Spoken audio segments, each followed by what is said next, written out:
Olá, bem-vindos e bem-vindas a mais esse abraço à filosofia. Hoje nós vamos continuar tratando da condição humana, só que desta feita com relação ao trabalho humano e à produção das mercadorias.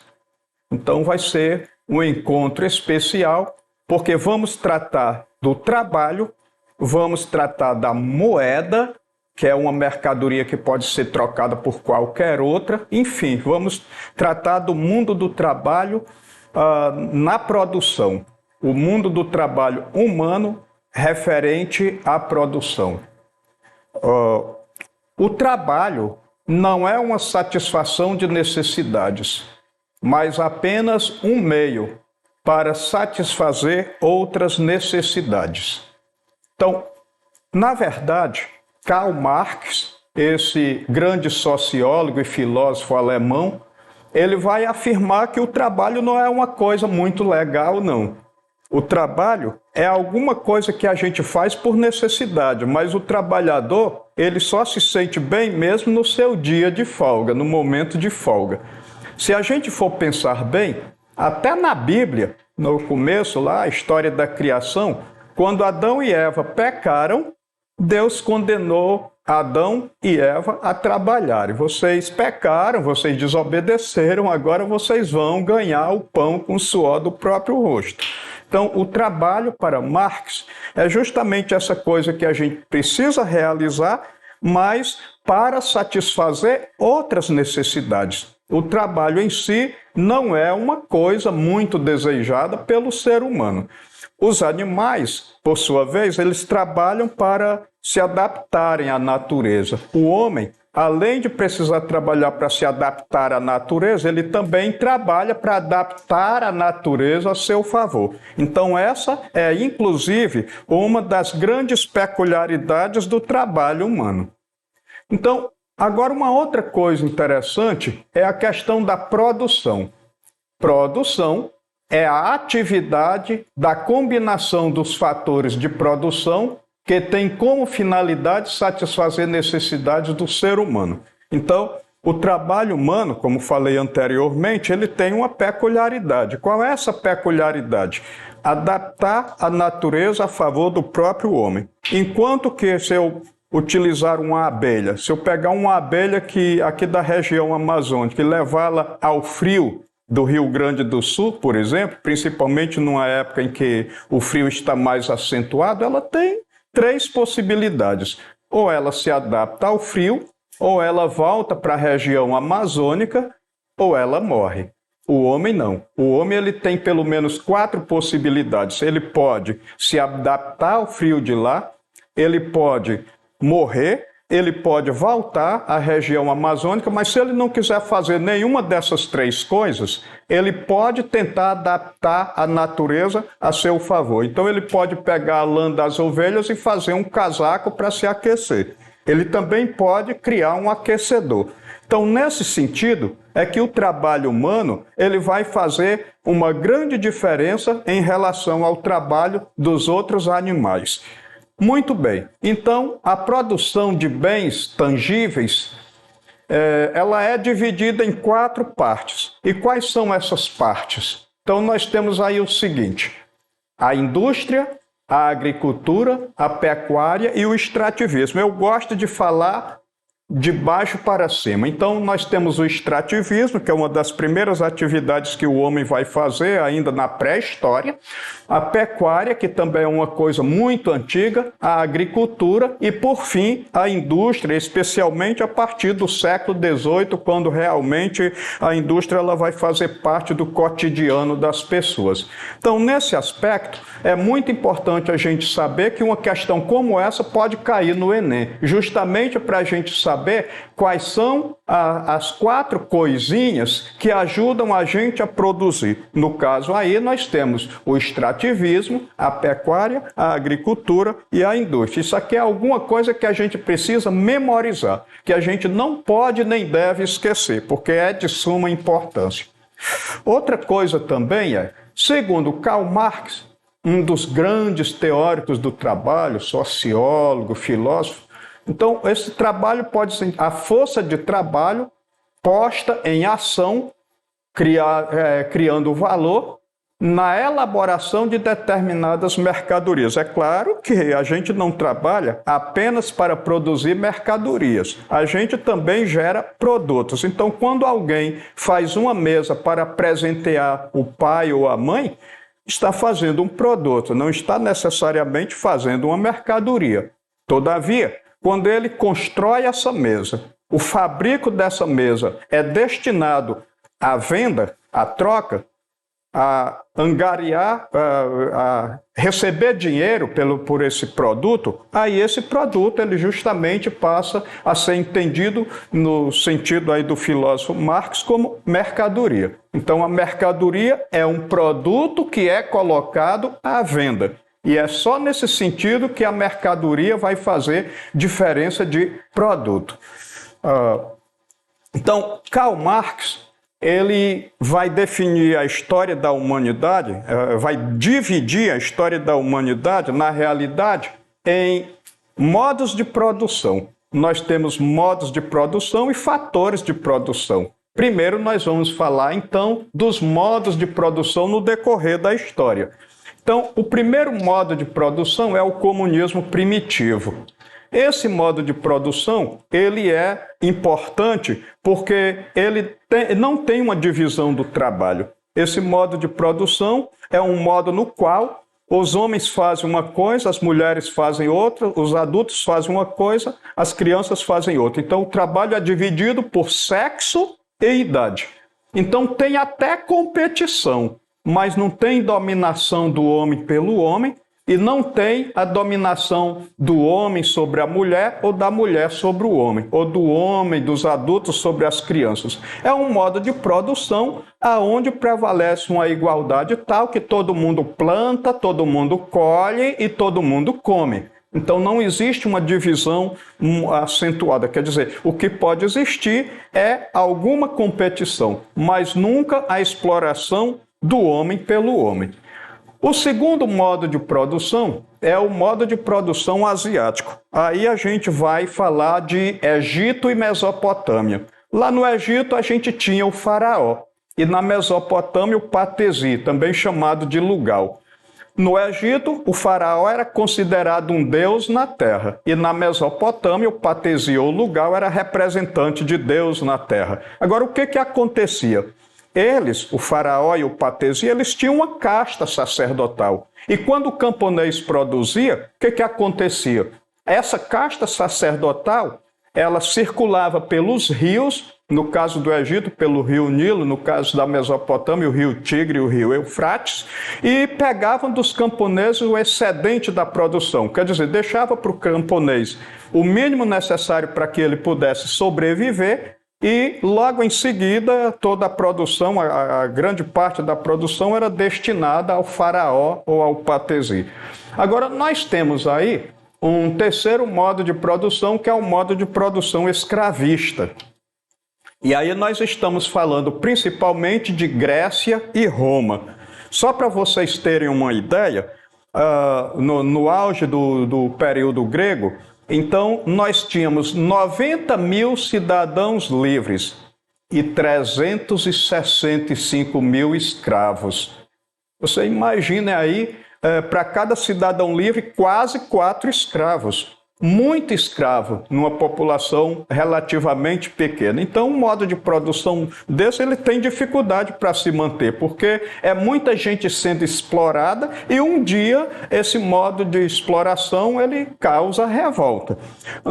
Em Roma não foi diferente. Por exemplo, na época de Jesus Cristo, O Império Romano tinha 5 milhões de pessoas.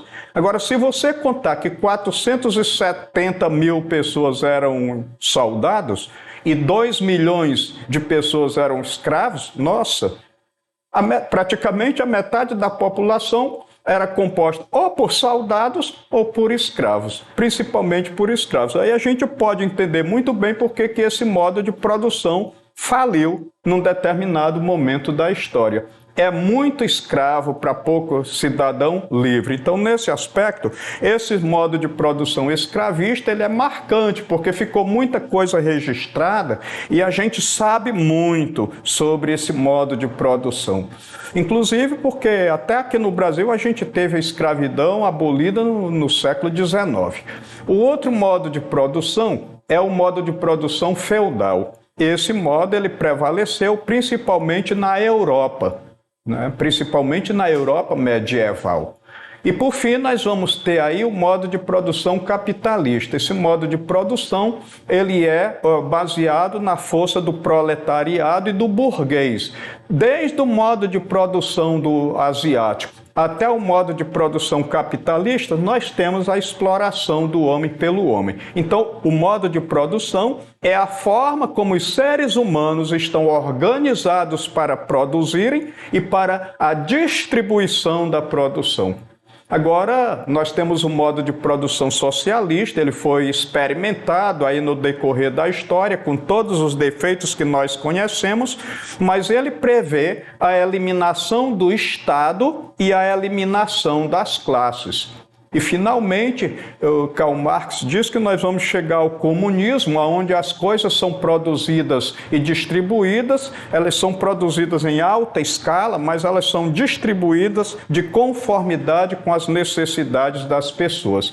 E aí tem muita gente que fica dizendo, mas esse socialismo, esse comunismo, alguém deixa todos os bens e vai viver isolado. Não. Karl Marx ele prevê a divisão da riqueza e não a divisão da pobreza e nem da miséria. Agora, nós também temos que acabar com aquele negócio de que, mas é o capitalismo que produz a indústria, é o capitalismo que produz o livro, é o capitalismo que produz o aparelho celular. Não. Em todos os ismos, quem gera a produção são os trabalhadores, tanto no socialismo como no capitalismo. Quem gera as mercadorias, quem gera os produtos, quem gera a riqueza são os trabalhadores. Então vamos acabar com esse negócio de que um modo de produção, seja ele qual for, gera as riquezas. Quem gera as riquezas é o trabalhador. Quem gera a riqueza são aqueles que colocam em prática a sua força de trabalho.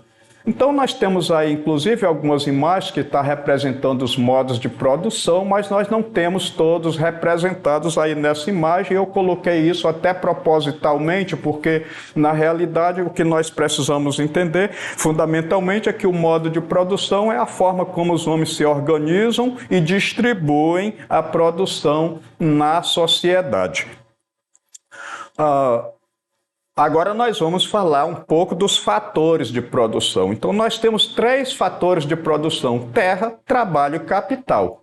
Então a terra ela é remunerada com aluguel. Então a gente paga impostos pelo uso da terra. O trabalho ele é remunerado pelo salário. Eu deixo as minhas horas de trabalho na empresa.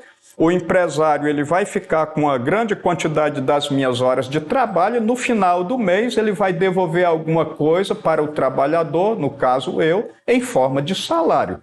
E o capital é justamente aquele recurso que a gente precisa para iniciar uma atividade. Então, e um banco, ele vai crescendo o seu capital porque ele cobra juro. Então, você vai pedir um dinheiro emprestado lá no banco, aí ele vai, quando você for pagar esse dinheiro, devolver, ele vai colocar aí 8%, 13%, 14% em cima daquilo que você tomou emprestado. E quando você coloca o seu dinheirinho lá na poupança, por incrível que pareça, eles vão pagar aí para cada R$100, 40 centavos, 50 centavos. Então, quando a gente vai comprar o dinheiro, a gente compra caro, mas quando a gente vai vender, a gente vende ele um pouco mais barato. barato. Isso é uma das coisas que chama a atenção, principalmente dentro do modo de produção capitalista. Agora, produto e mercadoria. A gente já falou em algum momento a diferença entre produto e mercadoria. Então, os produtos são os insumos que foram manufaturados e transformados em um item físico final. Por exemplo, eu posso fazer uma mesa para dar de presente à minha mãe. Estou fazendo um produto. A mercadoria é o produto que é repassado ao cliente, portanto é vendido, é o produto final, no ponto de venda disponível para o comprador.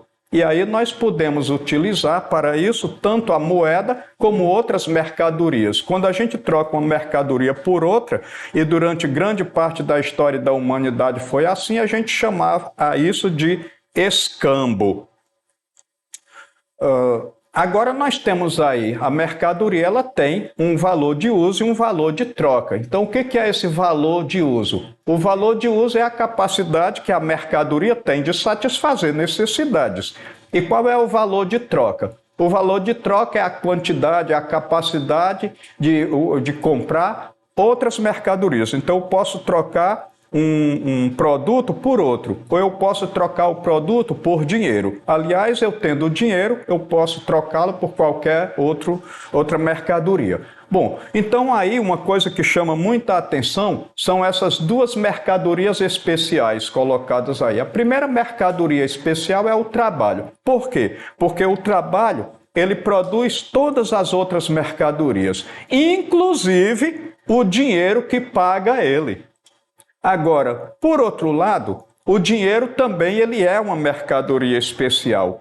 E por que o dinheiro, a moeda, ele é uma mercadoria especial? A moeda, ela é uma mercadoria especial, porque ela pode ser trocada por qualquer outra mercadoria, inclusive pelo trabalho que gera ela. Curioso, não é? Eu posso trocar o trabalho por moeda, mas é o trabalho que faz a moeda. Lá no Banco Central, as moedas não caem do céu. É pelo trabalho humano que ela é gerada. Isso é curioso e chama muito a atenção. Agora, nós temos aí o fetiche da mercadoria, que é o coração da aula de hoje, o fetichismo da mercadoria. Os homens são transformados em coisas. Trabalhador, uma coisa chamada força de trabalho. Depois nós temos trabalho, uma coisa chamada mercadoria que possui outra coisa chamada preço. Depois proprietário, uma coisa chamada capital que possui outra coisa chamada capacidade de ter lucro. Então, as coisas são transformadas em gente e eu gosto de dizer que a gente é transformado em coisa. As pessoas são transformadas em coisa. Então, é nesse aspecto que Karl Marx vai dizer que a mercadoria ela tem um fetiche. E esse fetiche é o que nós vamos tratar agora, que é, como eu já falei, o coração do nosso encontro de hoje. Então, o que é esse fetiche da mercadoria? É o trabalho do homem que gera valor de troca no mercado. A mercadoria ela aparece, né, aos olhos dos seres humanos como algo que contém valor em si mesmo. Eu tenho uma agenda, ou eu tenho um celular, ou um livro, parece que ele tem um valor em si mesmo. Mas qual é o fetiche? Fetiche, como se o produto tivesse o poder mágico de ocultar o verdadeiro sentido da sua existência. É um fruto social. Parece adquirir a propriedade mágica de gerar seu próprio valor. Esconde sua verdadeira natureza. Ou seja, no fabrico do meu celular, alguém ficou rico e alguém ficou pobre. Mas quando eu pago por ele, eu não tenho a mínima ideia de quem foi que ficou mais rico e quem foi que ficou mais pobre para fazer aquele aparelho, até o fabrico completo daquele aparelho. Então essa é a situação. Então agora nós temos aí uma questão que é a seguinte, ela está no nosso material didático, é a questão 5, nós temos aí a tirinha. Meu celular de última geração acaba de chegar. Estou vendo uma mancha de sangue na caixa. Socorro! Bom, então aí o que nós temos agora? Então, nós temos A tirinha de André Damé realiza uma crítica. E qual é essa crítica? Então, letra A. A esfera pública burguesa, entendida egoisticamente como a esfera das pessoas privadas reunidas em público, bom, nesse aspecto, a burguesia, ora ela considera a gente como massa, ora ela considera a gente como indivíduo de acordo com o que lhe convém. Ao fetichismo da mercadoria, processo pelo qual a mercadoria, proveniente do caráter social do trabalho privado, produtor de mercadoria, adquire um valor de uso. Bom, a mercadoria ela está muito mais relacionada com o valor de troca do que com o valor de uso. A forma dinheiro do mundo das mercadorias, que revela claramente na prática comercial a igualdade do trabalho humano na formação do valor dos produtos do trabalho. Olhando para um produto, você sabe se todo mundo ganhou por igual, se alguém ficou mais rico ou ficou mais pobre? Não sabe. Bom, letra D. O caráter fetichista da mercadoria, ou seja, a aparência que o dinheiro é o dinheiro que confere valor ao produto das mercadorias, quando, na verdade, o que mede o valor é a quantidade de força de trabalho humano gasto na produção. Letra E. A família burguesa, que desempenha justamente o papel prescrito na valorização do capital, já que a sequência genealógica está justificada e ancorada no direito de livre herança, na infinita acumulação de capital, na perpetuação do status quo. Não é a burguesia que define o preço de uma mercadoria. Portanto, nós temos aí como resposta correta a letra D, o caráter fetichista da mercadoria, ou seja, a aparência de que o dinheiro é que gera o valor dessa mercadoria. Quando, na verdade, o que confere o verdadeiro valor a qualquer mercadoria, a qualquer produto disposto como mercadoria, é o trabalho humano. Então, eu continuo fazendo o convite que recorra sempre ao nosso material de referência dessas nossas videoaulas, para solidificar cada vez mais o nosso conhecimento a respeito da condição humana. Um abraço a todos e até o próximo encontro.